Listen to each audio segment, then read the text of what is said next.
A small inn along a Kansas trail offered weary travelers food and rest in the early 1870s. 11 people accepted that offer. None of them ever checked out. When investigators finally searched the property in May 1873, they found 11 bodies buried in the orchard behind the cabin. This isn't legend. This is documented in Kansas court records and preserved newspaper accounts. Before we continue, if you enjoy deep dives into the Wild West, make sure you click the like button and subscribe to the channel so you don't miss more shocking stories tomorrow. Also, please leave a comment telling us where you're watching from and what time it is there right now. The property sat along the Osage Mission Trail in Labette County, Kansas, a heavily traveled route between Independence and Fort Scott. Contemporary maps from the Kansas Historical Society show this was a major thoroughfare where travelers regularly stopped for supplies and meals. The small cabin that served as both residence and inn was a common stop for people making the journey. Between late 1871 and early 1873, at least 11 travelers stopped at this inn and disappeared. Their families reported them missing. Search parties looked for them. But in an era when people vanished on frontier trails regularly, 11 missing persons over 16 months didn't immediately suggest a pattern of murder at one specific location. What changed everything was one victim who had family with resources and connections. Dr. William York disappeared in March 1873 while traveling this route. His brother, Colonel Alexander York, refused to accept vague explanations about accidents or getting lost. He organized systematic investigation. On May 4, 1873, searchers found the property abandoned and discovered the terrible truth buried in the orchard. Contemporary newspaper accounts from the Cherryvale papers and Kansas City Times documented what investigators found. The small cabin showed evidence of hasty departure. A canvas curtain divided the interior, with a table positioned so guests sat with their backs to the curtain. A trapdoor in the floor led to a cellar with bloodstains. The orchard behind the property contained 11 graves. The Kansas Historical Society preserves extensive documentation of the discovery and investigation. Coroner reports examined each body. Most showed blunt force trauma to the skull, followed by cut throats. The pattern was consistent across all 11 victims. This wasn't random violence, this was systematic murder. The family operating the property had fled approximately 1 week before discovery. Despite substantial rewards and extensive manhunts, they were never definitively captured. Multiple arrests over following decades proved to be wrong people. The operators of this murder inn escaped justice. Understanding what happened at this Kansas inn requires examining the documented evidence rather than sensationalized retellings. The story matters not because it's mysterious horror tale, but because it reveals the reality of frontier crime, the vulnerability of travelers, and how isolation enabled systematic murder. Understanding why travelers stopped at this particular inn requires understanding frontier travel conditions in 1870s Kansas. The Osage Mission Trail was a major route, but services were limited, and distances between stops could be dangerous. Contemporary travel accounts describe the challenges that made every inn seem welcoming. The trail connected Independence, Kansas to Fort Scott, covering roughly 75 miles through territory that was still being settled in the early 1870s. Maps preserved by the Kansas Historical Society show limited settlements along the route. Travelers needed places to stop for food, rest, and supplies. An inn offering these services filled genuine need. The property that would become known as the Murder Inn sat in an isolated location along the trail. Land records from Labette County show it was purchased in late 1871. The structure was a small cabin, approximately 16 feet by 20 feet, serving as both residence and business. This wasn't unusual. Many frontier businesses operated from family homes. Contemporary descriptions from neighbors who survived to be interviewed in 1873 describe the property as appearing legitimate. It had a hand-painted sign advertising groceries and meals. The operators seemed to run a normal frontier business. Travelers passing through would have no reason to suspect danger. The location's isolation, which made it valuable as a rest stop, also made it perfect for crime. The nearest neighbors were far enough away that screams wouldn't be heard. The property had clear sight lines, so the operators could see travelers approaching and prepare. The orchard behind the cabin provided convenient burial space that casual visitors wouldn't explore. Frontier travelers in this era faced many dangers. Weather could kill. Accidents with horses or wagons were common. Bandits attacked. Travelers on isolated routes. Getting lost in unfamiliar territory could be fatal. The social acceptance that frontier travel was dangerous made missing persons less immediately suspicious. When someone traveling alone disappeared, families might assume accident or misfortune rather than murder. Search parties, if organized at all, would look along the route for signs of accident or bodies, not investigate businesses where the person had stopped. The system created opportunities for systematic crime that would be much harder to sustain in more developed areas. The Osage Mission Trail saw heavy traffic. Contemporary accounts suggest dozens of travelers per week during busy seasons. Most passed through safely. But systematic selection of vulnerable victims, probably 11 over 16 months, meant roughly one murder every 6 weeks on average. This rate was sustainable without creating obvious patterns that would trigger investigation. The vulnerability of frontier travelers explains why this location worked for murder. People traveling alone with money or valuables, stopping at what appeared to be legitimate business, had no reason to suspect danger until too late. The isolation that made the inn valuable as rest stop made it deadly as murder site. Understanding the frontier travel context reveals why 11 people died before the crimes were discovered. The isolation, the social acceptance of travel dangers, and the appearance of legitimate business combined to create conditions where systematic murder could continue for over a year. The physical layout of the inn reveals how the murders were committed. Contemporary accounts from the 1873 investigation, preserved by the Kansas Historical Society, describe the setup that enabled systematic killing. Understanding the method shows this was calculated operation rather than spontaneous violence. The 16 by 20-foot cabin was divided by a canvas curtain hanging from ceiling to floor. This partition separated the residence area from the dining area, where guests were served meals.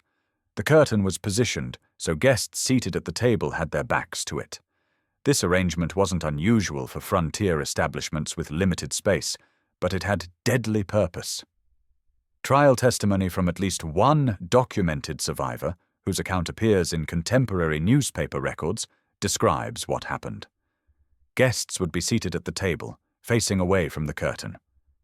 While they ate, someone positioned behind the curtain would strike them from behind with a hammer, targeting the back of the skull. The canvas concealed the attacker until the moment of attack. The coroner's examination of the 11 recovered bodies, documented in reports from May 1873, confirmed this pattern. Most victims showed blunt force trauma to the back of the head as primary injury. Throats were then cut to ensure death. The method was brutally consistent, suggesting practiced efficiency rather than improvised violence. After the attack, bodies were moved through a trap door in the cabin floor to the cellar beneath. Contemporary investigation accounts describe finding this trap door near the table area.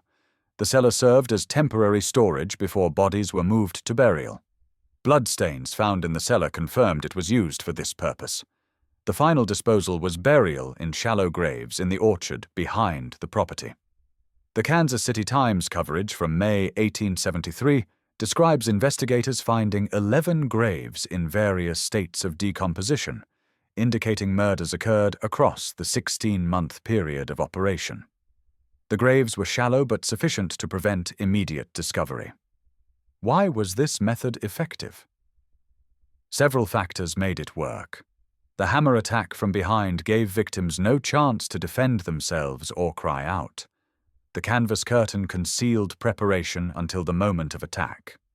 The trapdoor and cellar provided immediate concealment of bodies. The orchard graves were on, property where casual travelers wouldn't explore. The method was also relatively quiet.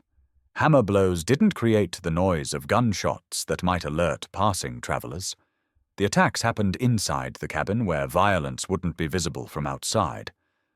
The quick sequence from attack to concealment meant minimal risk of discovery, even if another traveler arrived. The systematic nature of the setup reveals calculation. This wasn't opportunistic violence. Someone designed this layout specifically to enable murder. The table positioning, the curtain placement, the trapdoor location all served the purpose of efficient killing and body disposal. Contemporary investigators understood this. Their reports describe the cabin layout in detail, noting how each element contributed to the murder operation. The physical evidence showed planning and repetition rather than spontaneous crime. This was systematic killing enabled by deliberate design. Understanding the method matters for honest, historical assessment. This wasn't random frontier violence or crime of passion.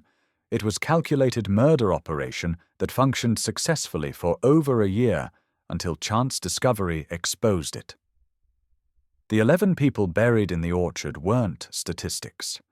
They were individuals with families, lives, and futures that ended at this Kansas inn. Historical records identify most of them and reveal patterns in who was targeted. Dr. William York was the victim, whose disappearance finally triggered the investigation.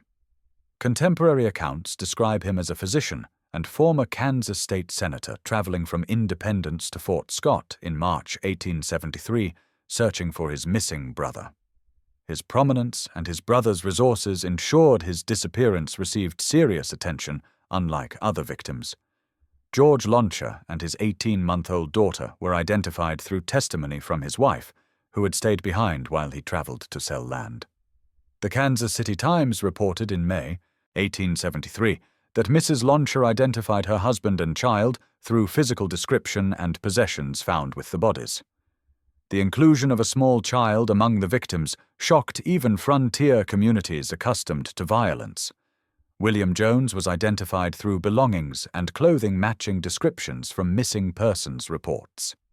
Contemporary accounts note he was traveling alone with money from selling property. Several other victims were similarly identified through personal effects, though some bodies remained unidentified even after extensive efforts. The victim profile reveals the targeting pattern. Most were men traveling alone. Most appeared to be carrying money or valuables. Several were known to have been traveling with proceeds from property sales or business transactions. The small child was exception, killed presumably because she was with her father, and eliminating witnesses was necessary. What's significant about this pattern is what it reveals about selection. The operators weren't killing random travelers. They were choosing victims who appeared to have assets worth stealing and whose disappearance was least likely to trigger immediate investigation. Solo travelers with no traveling companions couldn't be immediately missed. Men carrying business proceeds made profitable targets. The absence of certain victim types is also revealing. No large groups traveling together. No wealthy travelers with entourages who would immediately search for them. No women traveling alone, who might have been more noticeable as missing persons. The selection showed calculation rather than indiscriminate violence. Contemporary newspaper accounts from 1873 document families searching for missing loved ones. Some had been looking for months before the discovery revealed their fates. Letters to the editor in Kansas papers describe desperate families who had exhausted other possibilities before learning the truth. The human cost extended far beyond the 11 bodies. The identification process itself was traumatic. Families traveled to Labette County to examine bodies in various states of decomposition. They searched through personal effects, hoping not to find confirmation. Contemporary accounts describe the grief of families who had held hope their loved ones might still be alive. Some victims were never definitively identified. The coroner's reports note several bodies that no family claimed or identified. These unknown victims represent the most vulnerable travelers, people with no connections, no one searching for them, no family with resources to investigate. They disappeared completely, known now only as bodies in unmarked graves. Understanding who the victims were reveals the calculated nature of the crimes. This wasn't random killing. It was systematic targeting of vulnerable people who appeared profitable and whose disappearance wouldn't immediately trigger investigation.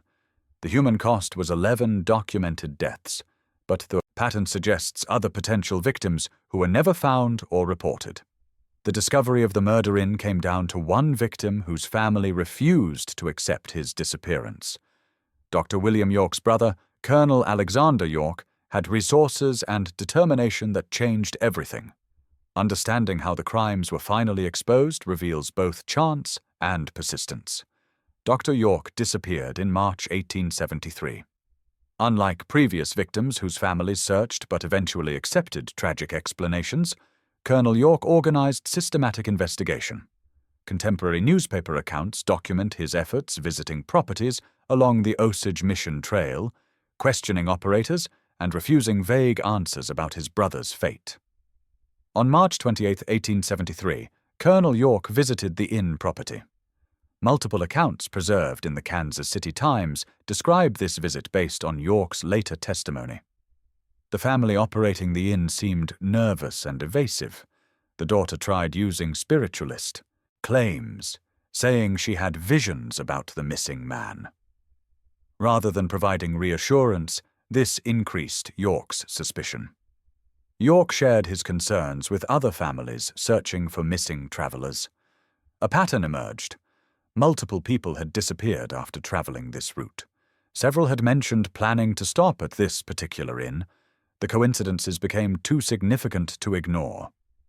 On April 3, 1873, a community meeting was organized in Labette County. The Cherryvale newspaper documented this gathering where citizens decided to systematically investigate properties along the trail. This level of organization was unusual, but Dr. York's prominence created accountability that typical missing persons cases didn't receive. The organized search parties planned to visit and inspect properties where travelers might have stopped. The inn was on their list. But before searchers arrived, something changed. The family operating the property disappeared. Sometime in late April, they abandoned everything and fled. On May 4, 1873, when search party members finally reached the property, they found it deserted. Contemporary accounts describe the scene. Cabin door standing open, evidence of hasty departure, animals gone, personal items of no value left behind. The suddenness of the abandonment increased suspicion. A neighbor, Billy Toll, noticed disturbed earth in the orchard behind the cabin. The Kansas City Times account from May 1873 describes how the smell of decomposition led him to investigate. Excavation revealed the first body, identified through personal effects as Dr. William York. The discovery transformed the investigation from missing persons to murder. Further excavation revealed 10 more bodies buried in the orchard. The coroner was summoned to examine each body. Local law enforcement and Kansas state authorities descended on the property. What had been vague suspicions about missing travelers became documented evidence of systematic murder. The timing reveals how close the family came to being caught in the act. They fled approximately 1 week before the organized search reached their property. Had the community meeting occurred a week earlier, or had the family delayed their departure slightly, they would have been present when investigators arrived. The margin between escape and capture was measured in days. The cabin's interior confirmed the worst suspicions. The canvas curtain with bloodstains, the trap door in the floor leading to a cellar showing signs of where bodies had been kept, the positioning of the table where guests would have sat with backs to the curtain. Every detail supported witness testimony about the murder method. The discovery shocked even frontier communities accustomed to violence. Contemporary newspaper coverage expressed horror at the systematic nature of the murders and the calculated operation of the murder-in. The story spread nationally, appearing in papers across the country within days. The investigation that followed would be extensive, but ultimately frustrating. The physical evidence was clear. The method was documented. The victims were identified. But the family had escaped with enough head start to disappear in an era when catching fugitives was nearly impossible. Once the bodies were discovered on May 4, 1873, law enforcement launched immediate pursuit of the family who had operated the murder inn. Rewards totaling $3,000 were offered. Telegraph messages spread descriptions across multiple states. Despite these efforts and decades of reported sightings, the family was never definitively captured. The manhunt faced immediate challenges. The family had approximately 1 week's head start. In 1873, that head start was nearly insurmountable. They could have traveled hundreds of miles by train, wagon, or horseback. They could have split up, changed appearance, or created new identities. The frontier's vast spaces and limited law enforcement made pursuit extremely difficult. Contemporary newspaper advertisements from Kansas, Missouri, and surrounding states document the rewards offered. The Kansas City Times, Cherryvale papers, and regional newspapers published descriptions of the 4 suspects. But physical descriptions were nearly useless for identification in an era without photographs or unique identifiers. Telegraph communications alerted law enforcement agencies across the region, but coordination was minimal. County sheriffs had jurisdiction only in their counties. No federal law enforcement handled interstate fugitive pursuit. Each jurisdiction acted independently, creating gaps the family could exploit. The Kansas Historical Society preserves records of dozens of reported sightings from 1873 through the 1890s. Alleged family members were spotted in Missouri, Oklahoma Territory, Texas, and as far as California. Multiple arrests occurred. Suspects were brought back to Kansas, where witnesses who had known the family could examine them. Every arrest proved to be wrong people. The most documented case occurred in 1889 when 2 women were arrested in Michigan on suspicion of being the mother and daughter from the murder inn. Multiple witnesses who had known the family testified these were different people. The women were released, but their lives were disrupted by false identification. Why couldn't law enforcement catch them? The honest answer is systemic limitations. The technology that would later enable fugitive capture didn't exist. No fingerprint identification system, no photograph distribution network, no systematic record-keeping across jurisdictions, no way to verify identities beyond physical description and witness recognition. The family could create new identities simply by moving somewhere nobody knew them and claiming new names. In 1873, this required nothing more than assertion. No birth certificates, social security numbers, or photo identification existed to contradict false claims. Family arriving in a new town with a plausible story would be accepted at face value.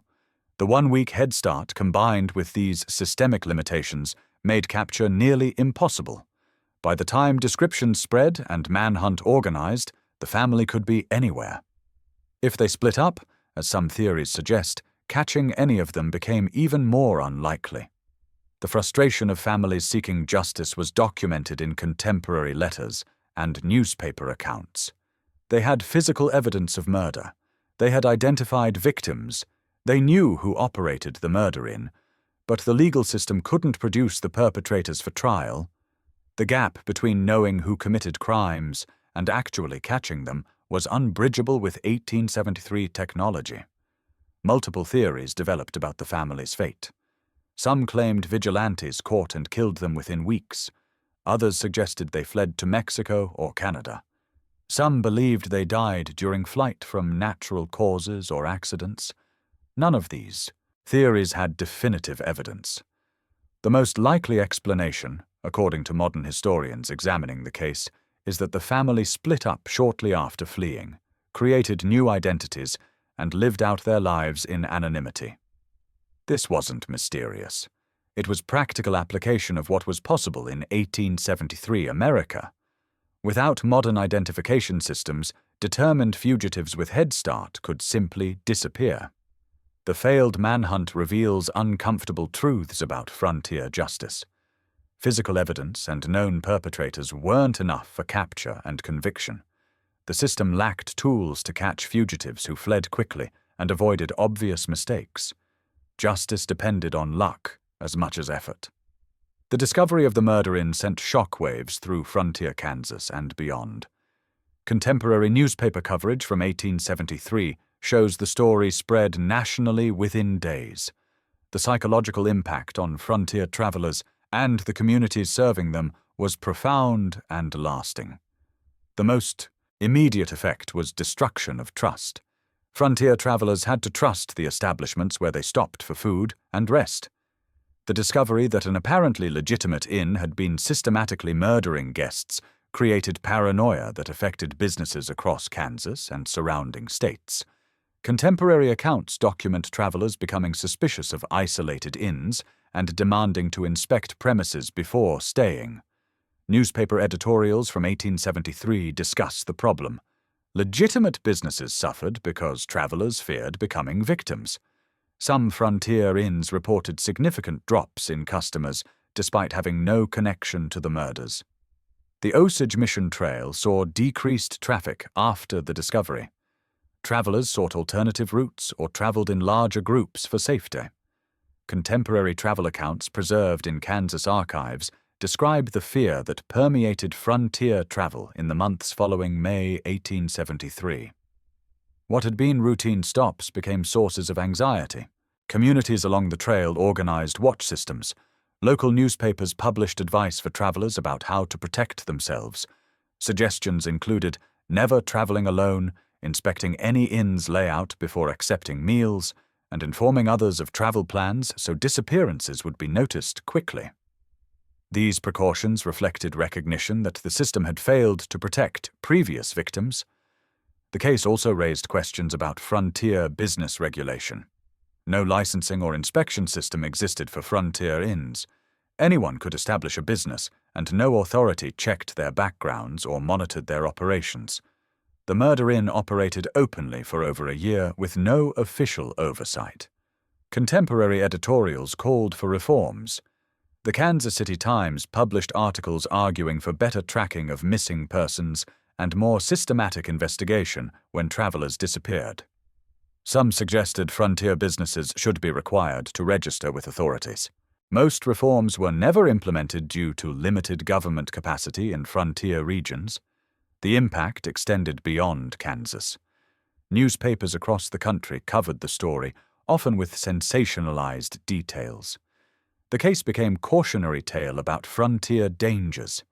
Eastern papers used it to reinforce narratives about the Wild West as lawless and dangerous. This affected perception of frontier travel and settlement. For families of victims, the aftermath was particularly difficult. They struggled with questions about whether their loved ones suffered, whether anything could have prevented the murders, and why the system failed to protect travelers. Contemporary letters preserved in archives show family members expressing anger at authorities for not recognizing the pattern earlier. The property itself became a gruesome tourist attraction. Contemporary accounts describe people visiting the site to see where the murders occurred. The cabin remained standing for some time, with visitors, carving their names or taking souvenirs. This morbid tourism horrified local residents, but continued for years. Eventually, the property was abandoned and the cabin burned or dismantled. The exact timing is unclear in historical records, but by the 1880s the site was empty land. Local residents wanted to erase the physical reminder of the murders. The orchard where victims were buried was plowed under. The psychological impact lasted longer than the physical evidence. Frontier travelers remained suspicious of isolated inns for years. The murder inn became a legendary example of frontier danger, mentioned in travel guides and cautionary tales. The actual documented facts were bad enough, but sensationalized retellings made the fear worse. Understanding the aftermath reveals how crime affects communities beyond immediate victims. Trust, once broken, rebuilt slowly. Legitimate businesses suffered from association with the murder inn. Travelers changed behavior based on fear. The ripple effects of 11 murders extended across frontier society. The physical location where 11 people died has a complicated history after 1873. The site transitioned from active crime scene to tourist attraction to abandoned land to historical marker. Understanding what happened to the place reveals how communities process traumatic history. Immediately after the discovery in May 1873, the property became investigation site. Law enforcement, coroners, and journalists documented everything. Contemporary photographs were taken, though few survive in archives today. The Kansas Historical Society preserves some documentation of the investigation process, including measurements and descriptions of the layout. The property technically belonged to the fleeing family under the land records. Without their capture or death, the legal status was complicated. Eventually, the property was seized for unpaid taxes and sold. Contemporary records show local residents wanted the cabin demolished, viewing it as a cursed site that attracted unwanted attention. But before demolition, the property became a gruesome tourist destination. Newspaper accounts from 1873 through the early 1880s describe visitors traveling to see the murder inn. People would examine the cabin, walk the orchard where bodies were buried, and take souvenirs. Pieces of the cabin were reportedly carried away by visitors wanting macabre keepsakes. This morbid tourism disturbed local residents who wanted to move past the tragedy. Letters to newspaper editors complained about outsiders treating the site as entertainment. But efforts to stop the tourism were largely ineffective. The isolated location made it difficult to prevent visitors from accessing the property. The cabin's ultimate fate is unclear in historical records. Some accounts claim it was burned by locals wanting to erase the physical reminder.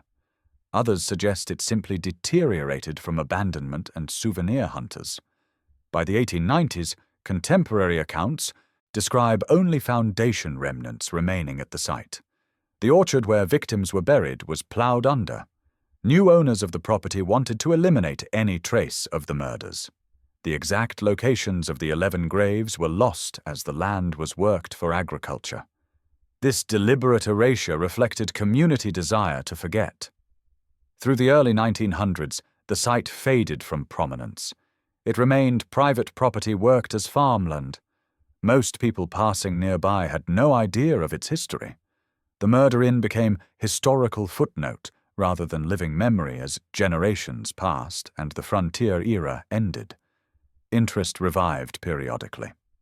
In the 1930s and again in the 1960s, local historians researched the case and visited the site.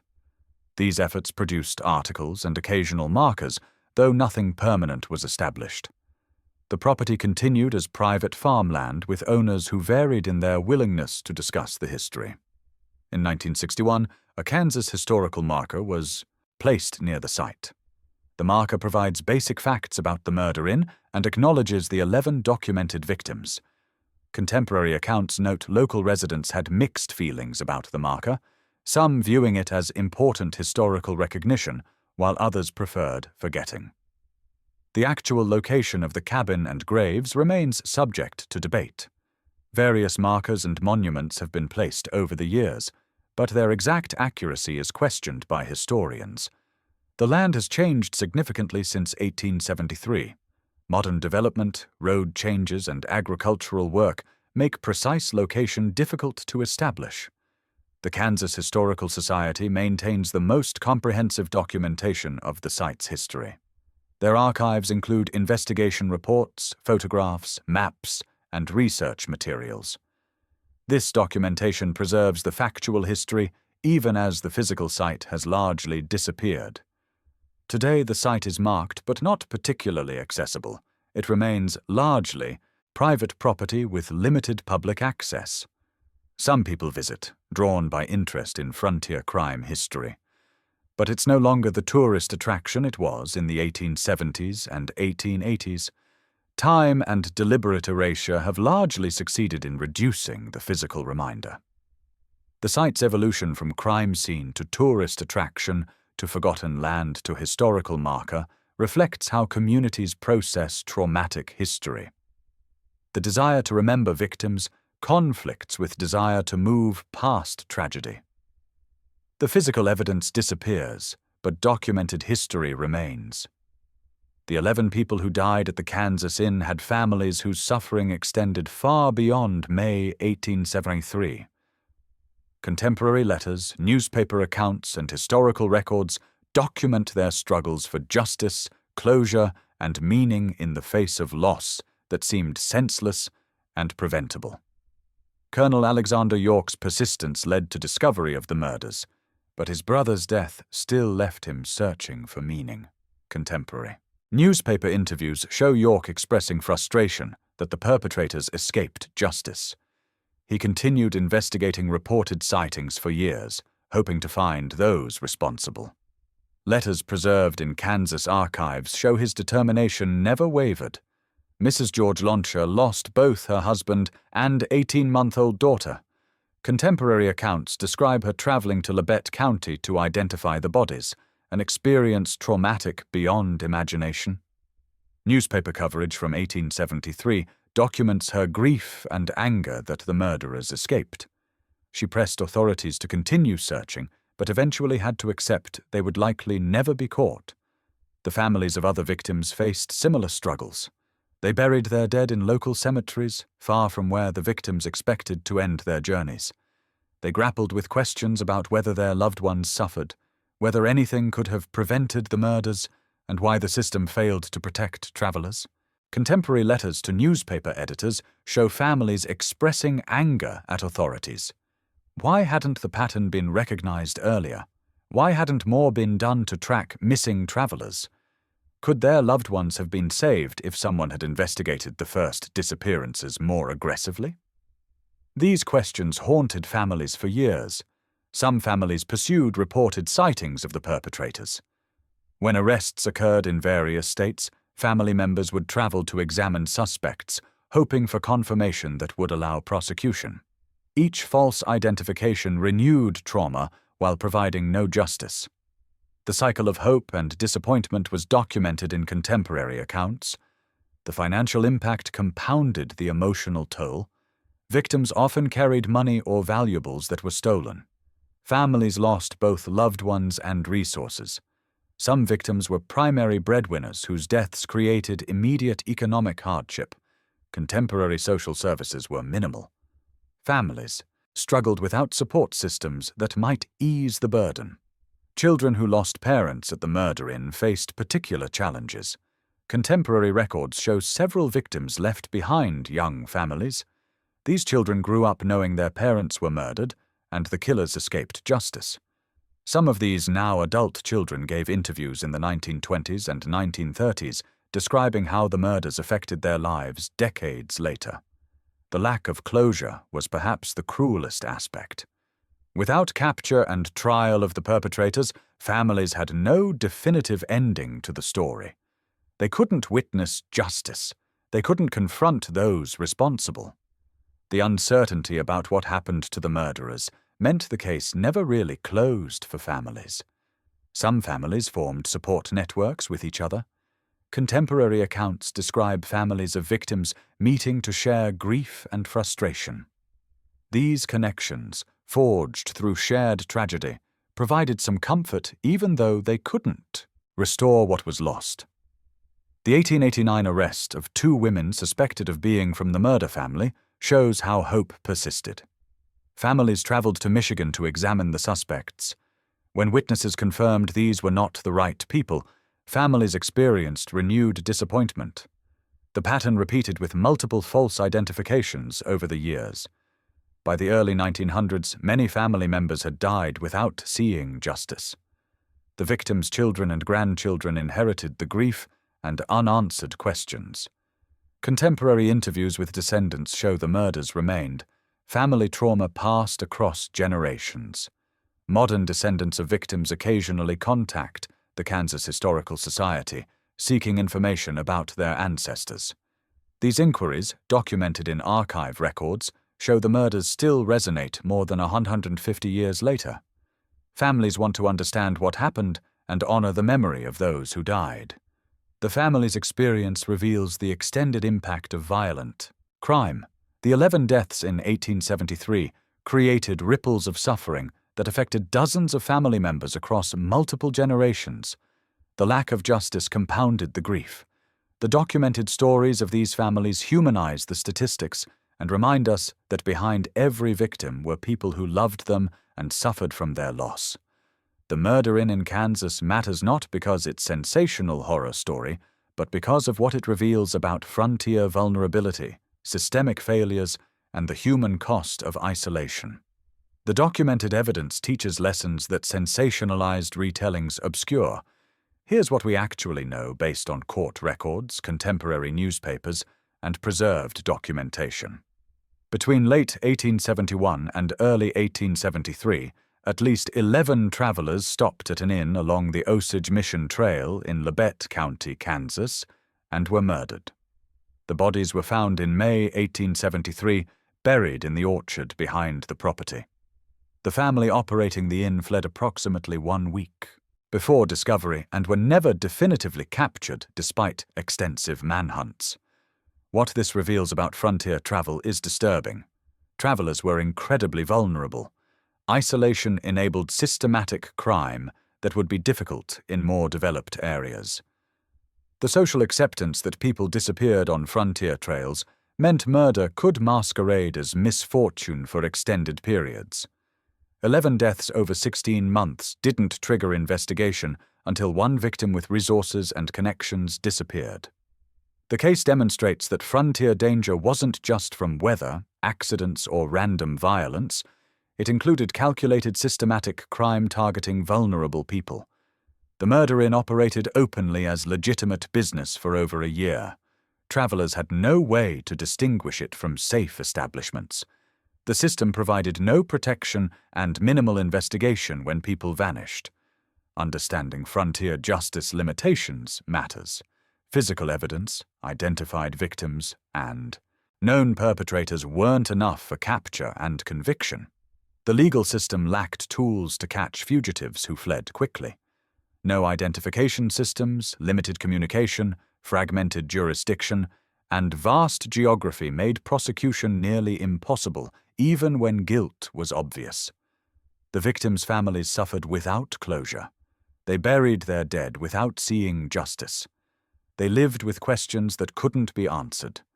The documented letters and accounts of family members reveal trauma extending across generations.